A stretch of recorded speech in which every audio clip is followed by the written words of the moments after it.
Hello, it's Mahal, and welcome to my presentation on my Little Fascist. Now, let's get into it. Okay, so basically on today's agenda, we are going to be going over the political view of My Little Pony, the introduction to communism, the evidence is why I think that, why there's a child audience, the importance of the political impact of these influences on children too. Okay, so what is My Little Pony? I hope you heard of it before, but basically it's a bunch of ponies going to adventures. It's a very popular child cartoon that has made huge impacts on a lot of communities, as you may be able to tell by the huge collection.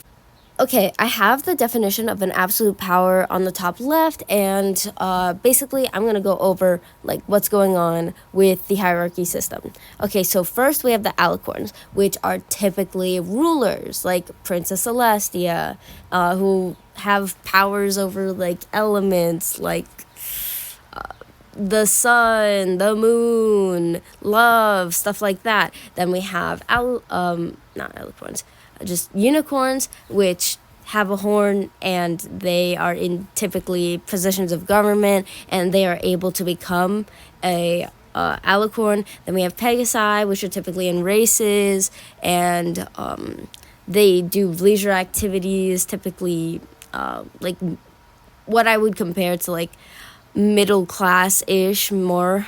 And then we have the working class, which is the Earth Ponies. Okay, so now that we got that out of the way, Princess Twilight Sparkle of Friendship is a beta alicorn, which basically means she started as a regular unicorn, and then she went through some stuff and became an alicorn. Want to know what that sounds like? She worked her way to the top. It sounds like the American dream. Go, girl. If you don't believe me, Friendship. She's the Princess of Friendship.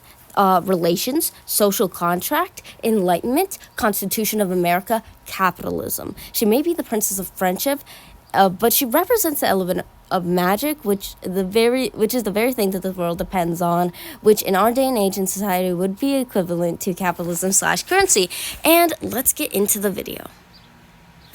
Pinkie Pie's a true capitalist. Just wanted to put in my 3 cents on this. Yeah, she's a capitalist in this. Okay, so we go to the village. Pinkie Pie's suspicious. They're all meant to be happy. Everyone's welcoming.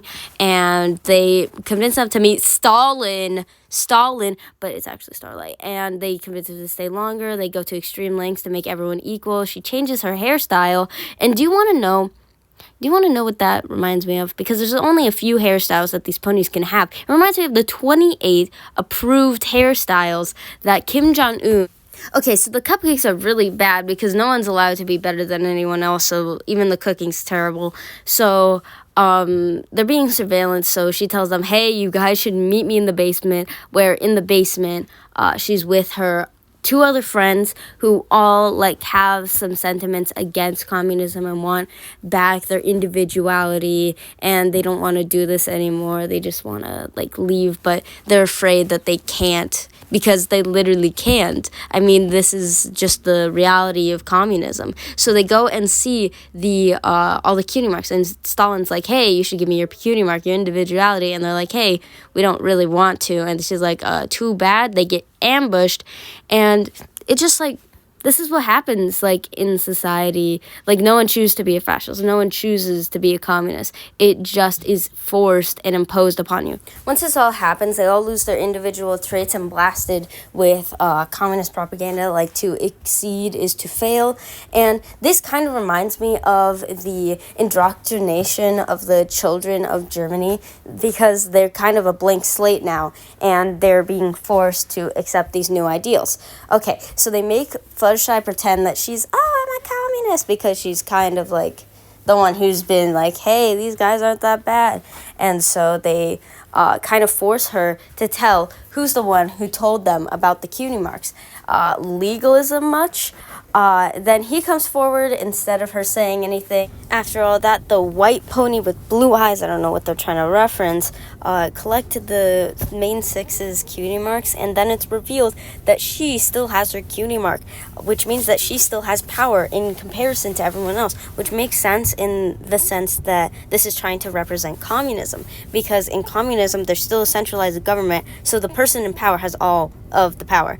And so she reveals this to everyone. Everyone's like, oh my god, we trusted you, you made all of us equal but not yourself. So they get back their cutie marks and they become capitalist. Whoa ho, good. And so she steals the main sixes and she runs away with them, and with the power of capitalism and differences, and with their differences. And so the main idea that they're trying to push here is that communism bad, fascism bad, and that capitalism good.